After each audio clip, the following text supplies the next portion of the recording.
এমন একটা কাজ নাই যেটা আপনি করবেন অথচ আল্লাহ বিধান দেননি, এরকম কাজ আপনি দেখাতে পারবেন না। আপনি কি করতে চাচ্ছেন?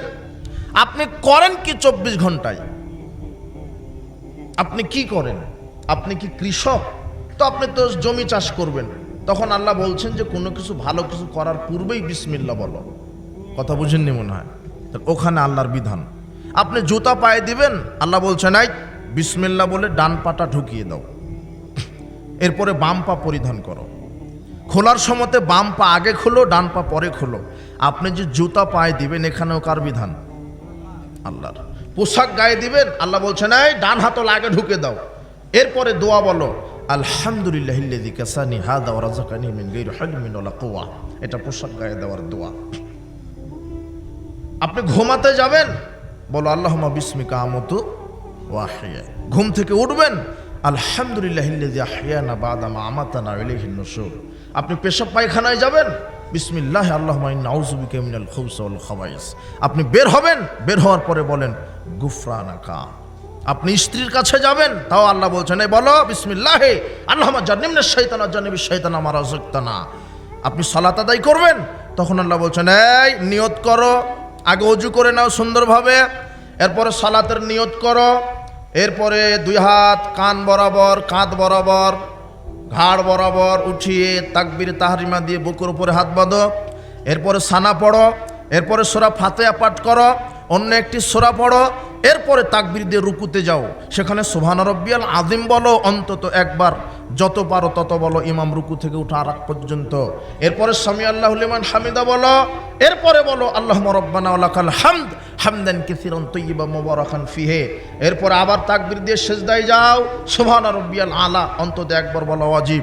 এরপরে উঠো আল্লাহুম্মা গফিরলি ওয়ারহামনি ওয়াজবুরনি ওয়াহদিনি ওয়াআফিনি ওয়ারযুকনি, আবার সিজদা দাও, এরপরে উঠো বৈঠক করো, তাশাহুদ পড়ো, দরুদ পড়ো, এরপরে সালাম ফিরিয়ে দাও, আসসালামু আলাইকুম রহমতুল্লাহ, আসসালামু আলাইকুম রহমতুল্লাহ।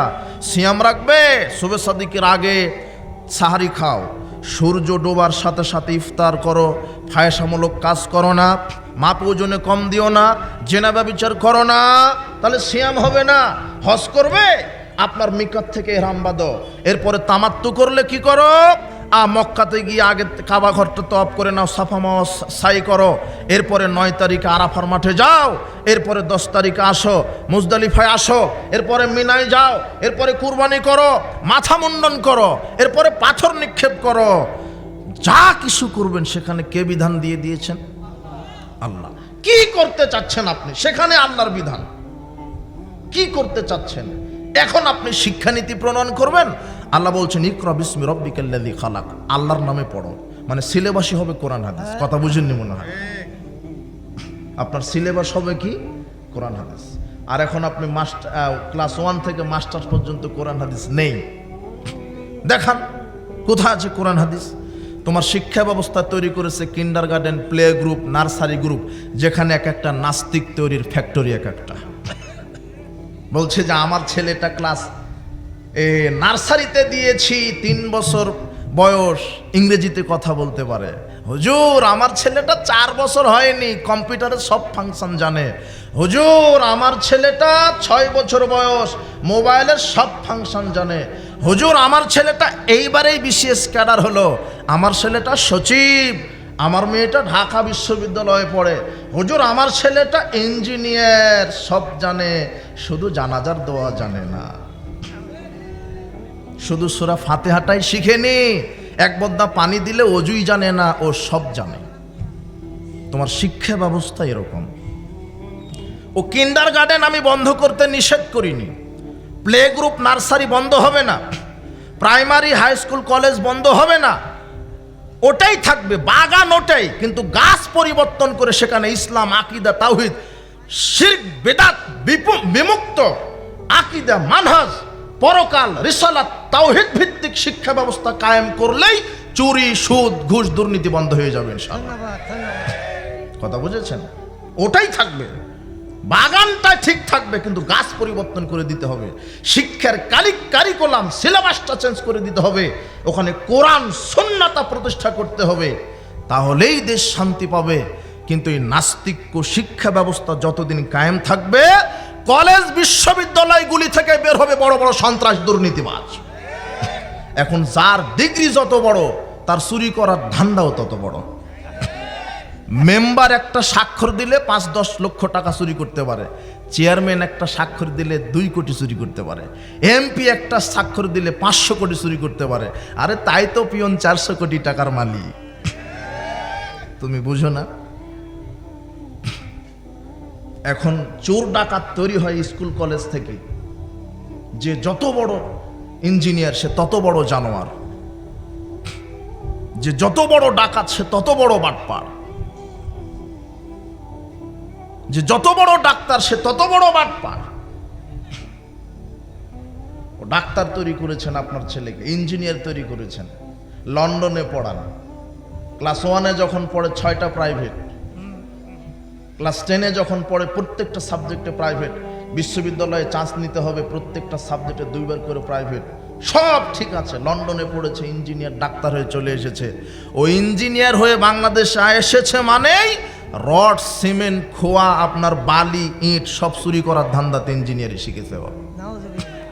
সরকার বলে দিয়েছে যে ওই যে রাজশাহী থেকে দেলোয়াবাড়ি পর্যন্ত রাস্তা করতে হবে, 5,000 কোটি টাকা বাজেট।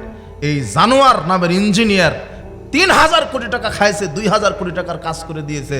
তাই তো আপনার রাস্তা 10 বছর যাওয়ার কথা 2 বছর যায় না। আর এমবিবিএস যে ডাক্তার, যে যত বড় ডাক্তার সবচেয়ে বড় বাটপাড়ো, সিটার।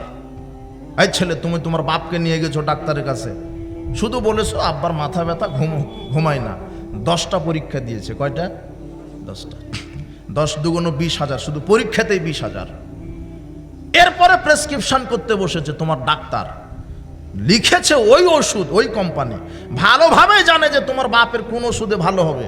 এমবিবিএস ডাক্তার, কোন কোম্পানির ওষুধ ভালো, কিন্তু ওই কোম্পানি লিখবে না, লিখবে ওই কোম্পানির ওষুধ যেই কোম্পানি তাকে ঘুষ দিয়েছে। এটা হলো বাটপার। এটা তৈরি করেছেন আপনি। স্কুল কলেজ বিশ্ববিদ্যালয়, ওই আপনার ডাক্তারি, এগুলোতে এগুলি শেখানো হয়। তাই বলে আপনার ছেলেকে ইঞ্জিনিয়ার হতে নিষেধ করিনি, ডাক্তার হতে নিষেধ করিনি, সচিব হতে নিষেধ করিনি, এমপি মন্ত্রী হতে নিষেধ করিনি। আপনার ছেলে ডাক্তার, এমপি মন্ত্রী হবে, তবে শিক্ষা সিলেবাস কারিকুলাম থাকবে কোরআন হাদিস। যে যত বেশি কোরআন জানবে সে হবে একটা প্রাইমারির হেডমাস্টার। যদি কোরআন না জানে তার হেডমাস্টার হওয়ার যোগ্যতা নেই। এটা হবে সংবিধান। কথা বুঝেননি মনে হয়? কলেজের প্রিন্সিপাল হবে যে কোরআনের হাফেজ। যদি কোরআনের হাফেজ না থাকে তাহলে সে প্রিন্সিপাল হবে না। বিশ্ববিদ্যালয়ের ভিসি হবে মুফতি সাহেব, যদি মুফতি না হয় তাহলে সে বিশ্ববিদ্যালয়ের ভিসি হবে না। এটা হবে সংবিধান। তাহলে কি হবে? কলেজ বিশ্ববিদ্যালয়গুলি থেকে চোর ডাকাত তৈরি হবে না, চোর ডাকাত তৈরি হবে না। আপনার ছেলে মেয়েকে কি শিক্ষা দিচ্ছেন? কি শিক্ষা দিচ্ছেন তাকে? সব জানে আপনার ছেলে। এদেশের আইনজীবী আছে, সচিব আছে, বিসিএস ক্যাডার আছে, ও সব জানে। আকাশ তত্ত্ব, জমিন তত্ত্ব, ফিজিক্স, কেমিস্ট্রি, বায়োলজি, ম্যাথ সব জানে। শুধু জানে না কি? এই কোরআন। কেন? ওকে জানানো হয়নি।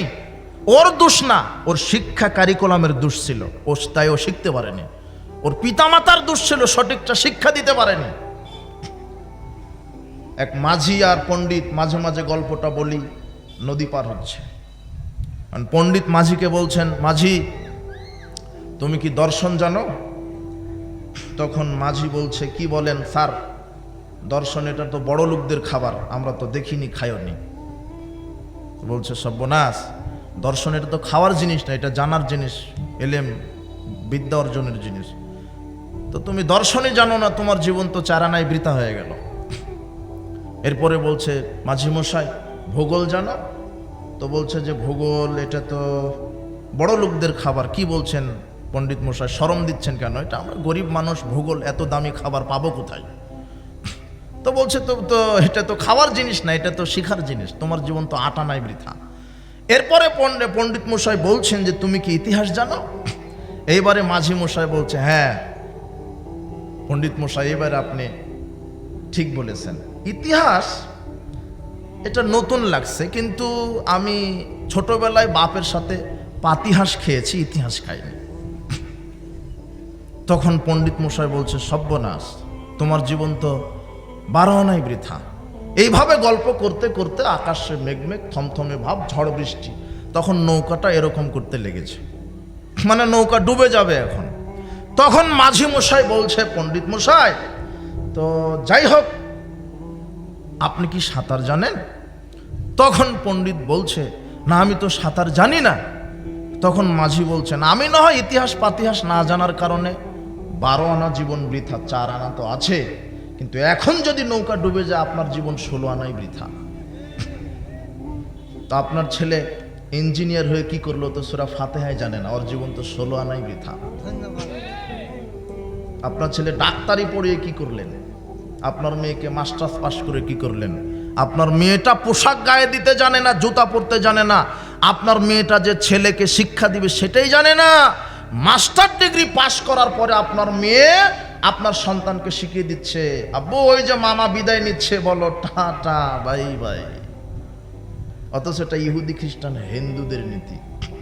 আপনার স্ত্রী যদি কোরআন হাদিস জানা হতো, তখন আপনার স্ত্রী আপনার ছেলেকে বলতো, আব্বু ওই যে মামা চলে যাচ্ছে, তোমার বলো আস্তাউদিউল্লাহ দীনাকা ওয়া আমানাতাকা ওয়া খাওয়াতিমা আমালিকা ওয়া যাওয়াদাকাল্লাহু তাকওয়া ওয়া গাফারা যামবাকা ওয়া ইয়াসসারা লাকাল খায়র হাইসুমা কুনতা। এই দোয়া বলো, কত না ভালো হতো। বুঝেননি মনে হয় কথা?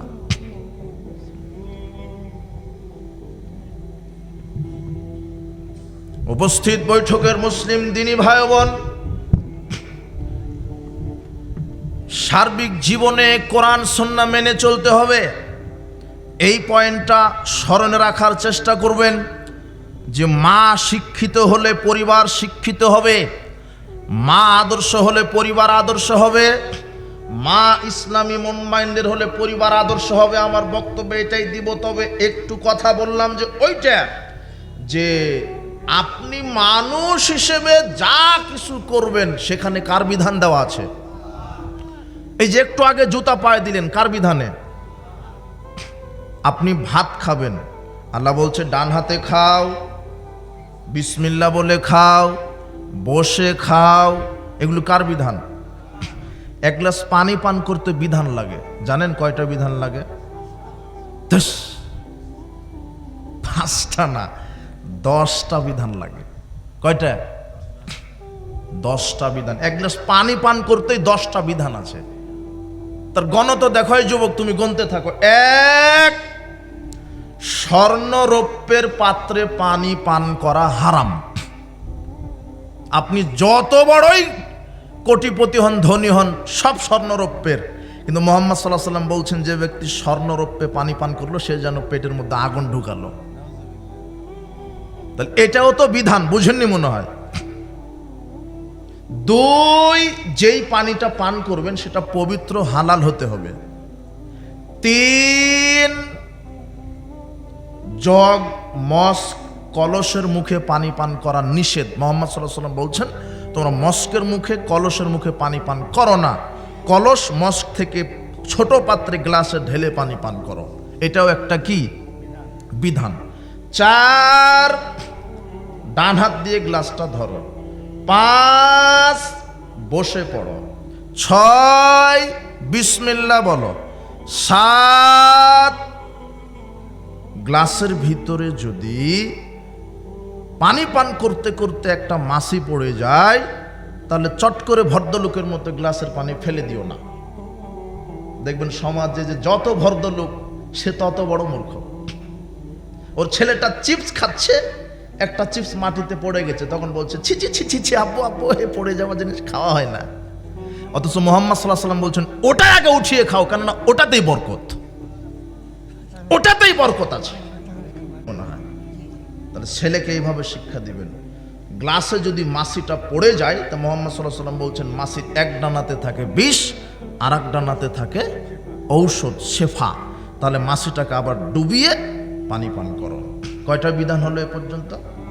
7টা। আর 3 শ্বাসে পান করো। সব মুহাম্মদ সাল্লাল্লাহু আলাইহি ওয়াসাল্লামের কথা, বুঝেননি মনে হয়? সব বুখারী, মুসলিম, আবু দাউদের হাদিস। 9, গ্লাসের পানি গরম হোক আর ঠান্ডা হোক ফুঁ দিও না। আমি মুহাম্মদ সাল্লাল্লাহু আলাইহি ওয়াসাল্লাম নিষেধ করলাম, কি দেওয়া যাবে না? ফুঁ দেওয়া যাবে না।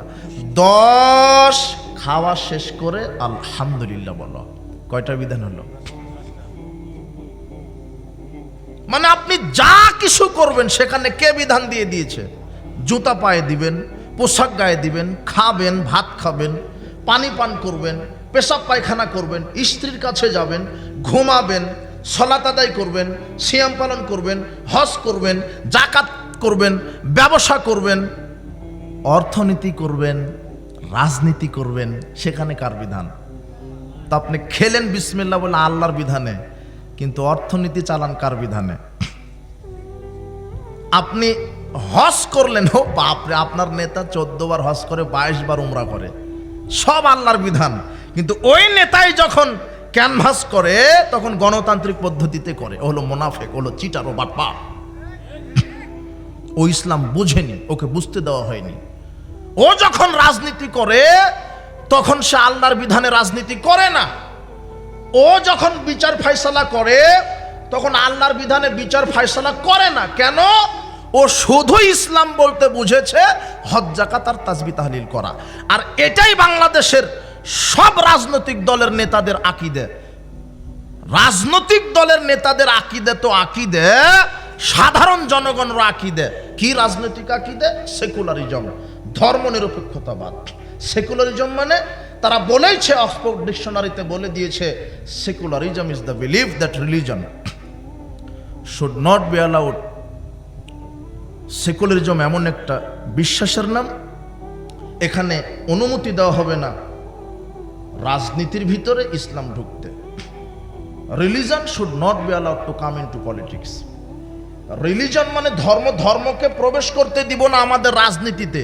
তোমার রাজনৈতিক নেতার আকীদা এটা, প্রায় রাজনৈতিক নেতাদের আকীদা এটা, যে না, রাজনীতিতে আমরা ধর্মকে ঢুকাতে দিব না, শিক্ষানীতিতে আমরা ধর্মকে ঢুকাতে দিব না, অর্থনীতিতে রাজনীতি ঢুকাতে দিব না।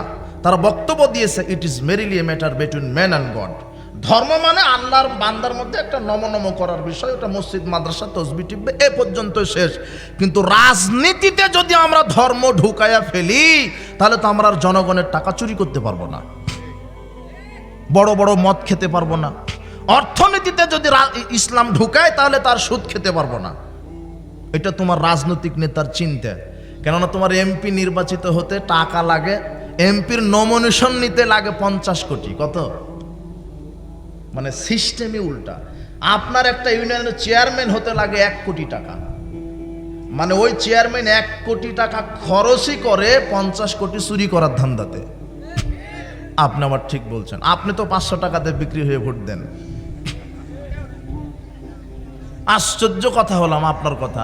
বাংলাদেশে কুরবানির সময়তে একটা ছাগলের দাম হয় 15 লক্ষ, আর ভোটের সময়তে যখন আসে তখন এই বান্দা নামক ছাগলের দাম হয় 500 টাকা। 500 টাকাতে একটা নেতাকে ভোট দিয়ে দিল, বলছে যে আমি অমুককে নেতা, অমুকের চরিত্র ফুলের মতো পবিত্র, আমি অমুককে নেতা হতে দেখতে চাই। আয় বেকুব গাধা, তুমি এমন একজনকে ভোট দিয়ে নেতা বানালে সে সালাত তো বহুদূরের কথা, অজুই জানে না। আগামীকাল সকালে তোমার নেতাকে 1 বদনা পানি দিয়ে বলো যে একটু অজু করে দেখান তো, ও ভয়ে ডান হাত ধোয়ার আগে বাম হাত ধোবে, দেখবে ও পারবে না। তুমি একে নেতা বানিয়েছ। আর ভোট পদ্ধতি তো প্রচলিত, ভোট পদ্ধতি তো হারাম। আমি ওটা বুঝিয়ে দিব, একটু খুব মনোযোগ। আপনি যাকে নেতা নির্বাচন করছেন ও দেখেন তো আগে ও কি। আমি আকবর বিন আবেদ টাঙ্গাইল থেকে আপনার এই কি পাড়া, এটা নাড়াডাঙ্গা, বিশাল মসজিদ, বিশাল 10,000 লোকের জামাত হয়। এখন একটা ইমাম লাগবে, একেবারে সেরকম ইমাম লাগবে যাতে বক্তৃতা দিয়ে একেবারে মাঠ কাঁপিয়ে দিতে পারে, একেবারে কেরাত যেন সুন্দর হয়। এখন আপনি নিয়োগপত্র ছেড়ে দিলেন, ইমাম লাগবে অমুক জায়গাতে, 10,000 মুসল্লির ইমাম প্রয়োজন। কত হাজার?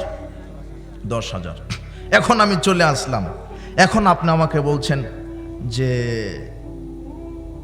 আপনার ডিগ্রি তো এই, তো একটু কোরআন তেলাওয়াত শোনান তো। শোনানো হলো। আচ্ছা, আপনি কি কোনো পাপে বা সরকার বিরোধী কাজে জড়িত? মানে ভাইবা হচ্ছে এখন, কথা বুঝেননি মনে হয়। আপনার ছেলে মেয়ে কয়জন? ছেলে মেয়ে কি করে?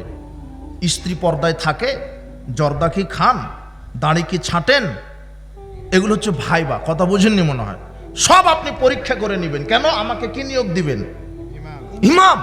ইমাম মানে কি? নেতা। আমি 10,000 লোকের নেতৃত্ব দিব। কত হাজার? 10,000 লোকের নেতৃত্ব দিব। 10,000 লোকের নেতৃত্ব দিবে। এই জন্য আমাকে দেখলেন, আমার ডিগ্রি, আমার চরিত্র, আমার স্বভাব, আমার বউ পর্যন্ত চলে গেছেন আপনি, যে হুজুর বউ কি পর্দা করে? কথা বুঝেননি মনে হয়। আর বাংলাদেশে একটা এমপি নির্বাচিত হয় কত লোকের জন্য?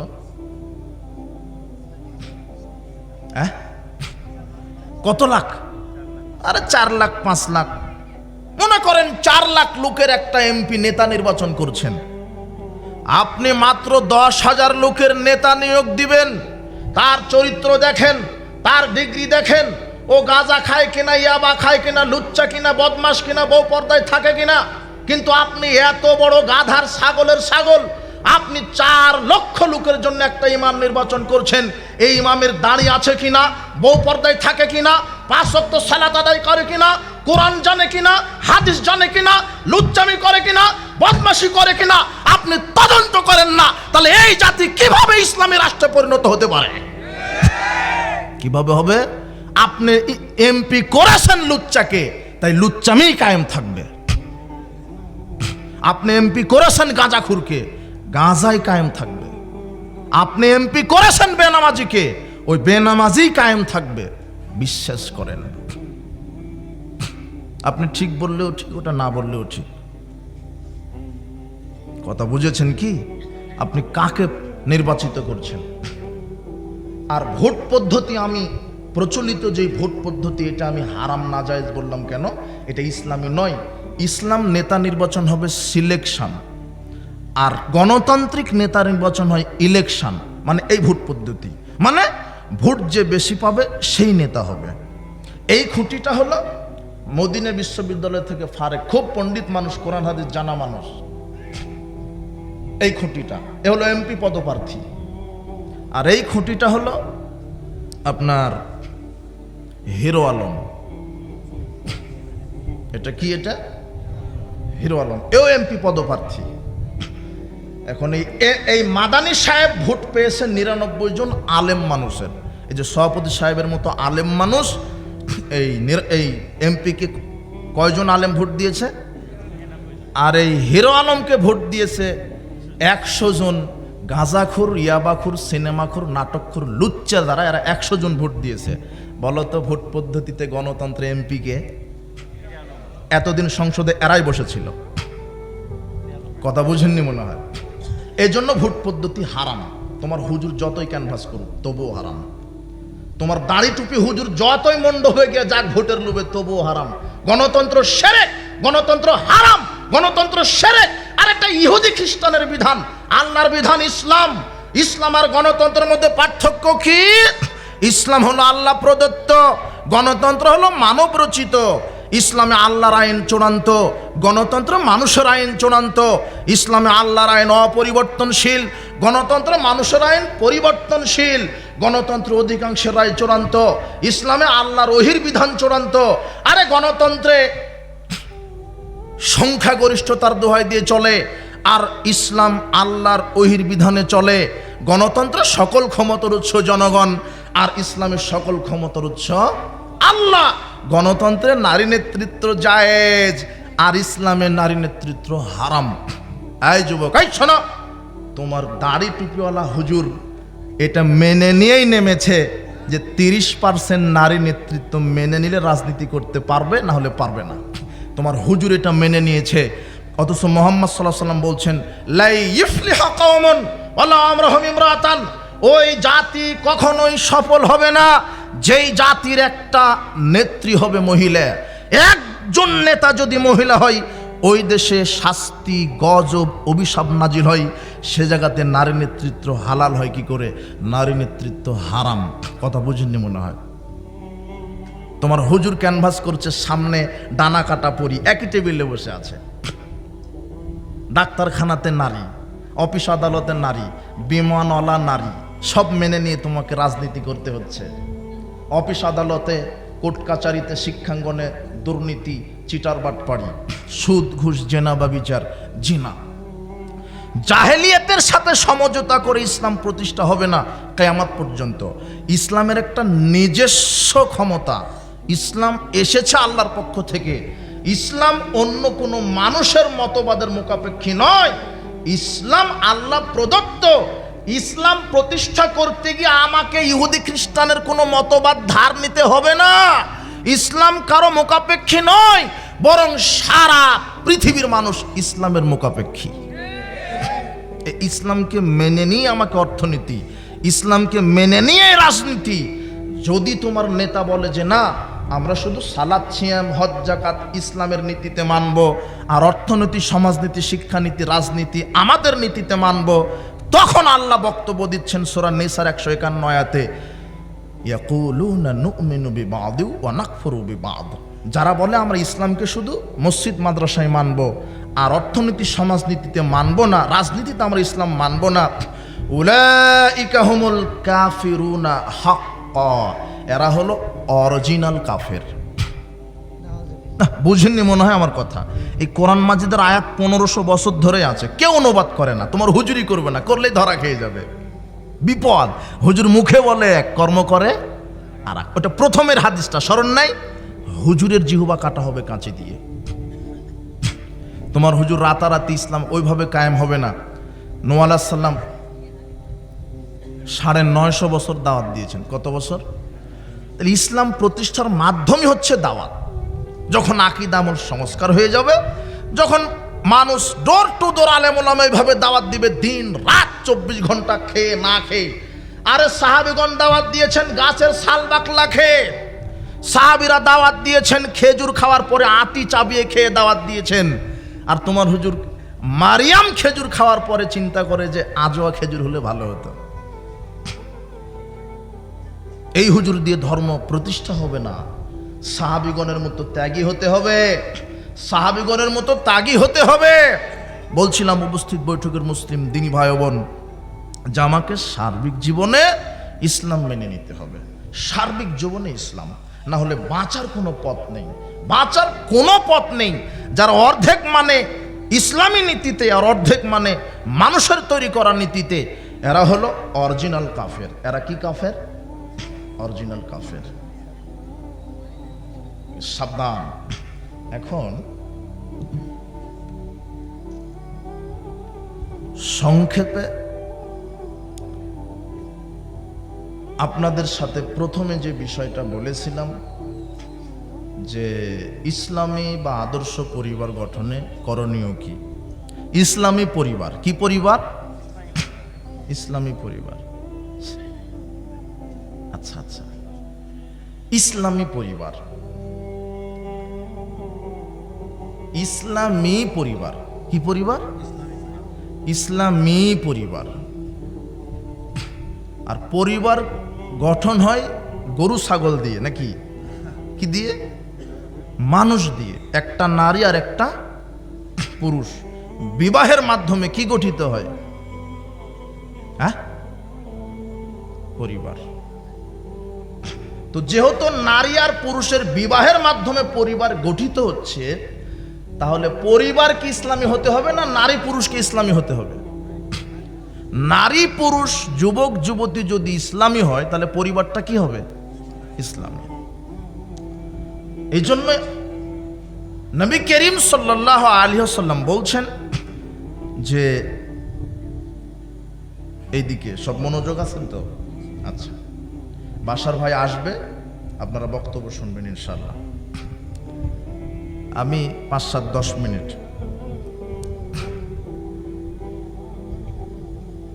কি বললাম? হ্যাঁ, ইসলাম। রাসূল সাল্লাল্লাহু আলাইহি ওয়াসাল্লাম বলছেন, ইযা আতাকুম মান তারদাউনা খুলুকাহু ওয়া দীনাহু। রাসূল সাল্লাল্লাহু আলাইহি ওয়াসাল্লাম বলছেন, যখন কোনো নারীর বাড়িতে পুরুষের পক্ষ থেকে বিবাহের প্রস্তাব আসে, তখন নারীর অভিভাবক পুরুষের দেখবে দিনদারিতা আর চরিত্র। কি চরিত্র? যদি পুরুষের বাড়িতে নারীর পক্ষ থেকে বিবাহের প্রস্তাব আসে, তাহলে পুরুষের ছেলের বাপ মেয়ের দেখবে দিনদারিতা আর চরিত্র। বুঝেননি মনে হয়? এটা মুহাম্মদ সাল্লাল্লাহু আলাইহি সাল্লামের কথা। কিন্তু এখন আপনার সমাজে কি দেখা হয়? মুহাম্মদ সাল্লাল্লাহু আলাইহি সাল্লাম বলছেন যদি নারী পুরুষ উভয়কে প্রস্তাব দেয় তাহলে উভয় দেখবে দিনদারিতা আর আখলাক। দিনদারিতা আর কি? আখলাক। আর এখন আপনি কি দেখেন? এখন দেখেন যে ডিগ্রি কত বড়, বেতন পায় কত, গাঁজা যত খায় খাক, কোনো সমস্যা নেই। ডিগ্রি কত, বেতন কত। এই ছেলেটা হেফজখানায় চাকরি করে, বেতন পায় 15,000। আর এ হলো ব্যাংকে চাকরি করে, বেতন পায় 80,000। মেয়ে হলো হাজী সাহেবের। কার? মেয়ে হাজী সাহেবের, খুব পরেজগার, তাহাজ্জুদ পড়ে। এখন হাজী সাহেব বলছে যে না, বেতন তো কম, এটার সাথে দিতে হবে। কথা বুঝেননি মনে হয়? এই যে অজু জানে না, সালাত আদায় করে না, হারামখোর, এর সাথে মেয়ে দিতে হবে। বেতন কত? এর বেশি। এটা হলো হাজী সাহেব। আপনি ঠিক বলছেন, আপনি তো ওরকম। আপনার ছেলে পড়াশোনা করে কোথায়? মাদ্রাসা হেফজখানার যারা বাচ্চাদেরকে পড়াশোনা করান, হাত উঠান তো, কারা কারা মাদ্রাসায় পড়ে? সুবহানাল্লাহ, হাত তো গণে শেষ করা যাবে না। প্রাইমারি হাই স্কুলে কাদের বাচ্চা পড়ে? হাত উঠান।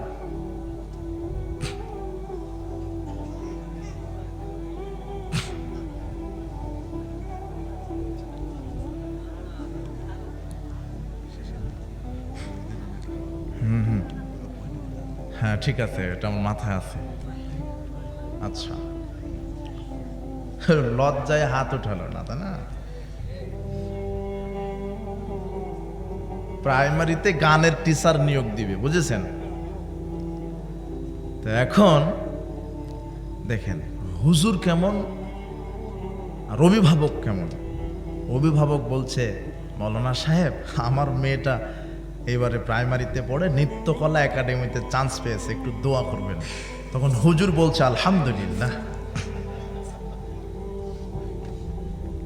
আর মেয়ের বাপ ওই প্রাইমারি হোক আর হাই স্কুল ইন্টারমিডিয়েট হোক, কলেজে সাংস্কৃতিক অনুষ্ঠান হয়, তখন কলেজের এই যে ডানা কাটা পরি সুন্দরী নারীরা, কলেজ স্টুডেন্ট ছাত্রীরা মঞ্চে নাচানাচি করছে। আর মঞ্চের চতুর্দিকে চেয়ার নিয়ে বসে আছে ভিআইপি পার্সন, প্রিন্সিপাল, সাধারণ শিক্ষক, সভাপতি, সেক্রেটারি, গানবাজ, নেতাও এসেছে, অমুক নেতা, তোমার দাড়ি টুপি, ও নেতাও ঢুকে গেছে ভোটের লোভে। কি করবে এখন?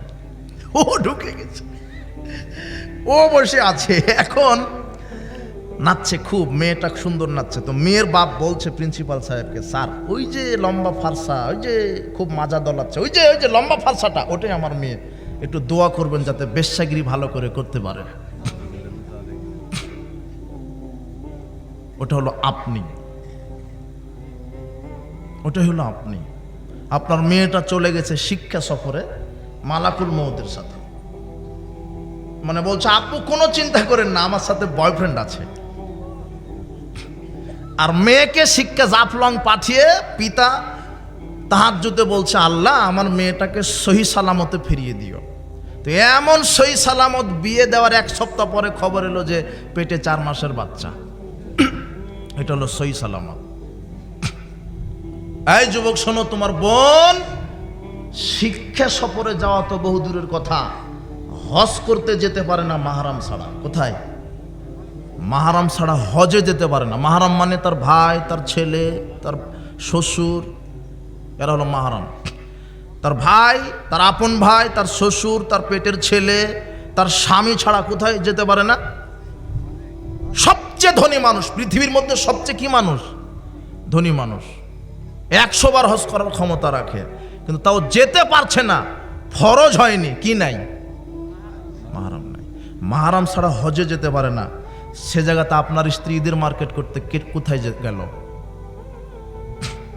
সে জায়গাতে আপনার মেয়েটা মার্কেটে চলে গেছে, সে জায়গাতে আপনার মেয়েটা শিক্ষা সফরে চলে গেছে। বুঝেননি মনে হয়? তাহলে পরিবার, কুয়াং ফসা কুমাহালিকুম না, নিজে বাঁচো, পরিবারকে বাঁচাও। পরিবারের সালাত কায়েম রাখবেন, 5 ওয়াক্ত সালাত। ওই পরিবার ইসলামী পরিবার যেই পরিবারে 5 ওয়াক্ত সালাত আছে, কি আছে? যে ব্যক্তি 5 ওয়াক্ত সালাত আদায় করে সে মুসলিম, যে করে না সে কাফের। যে 5 ওয়াক্ত সালাত আদায় করে না, শুধু জুমার দিনে করে, এ হলো মুশরিক। যে 5 ওয়াক্ত সালাত আদায় করে না, শুধু রমাদানে করে, এ হলো মুশরিক।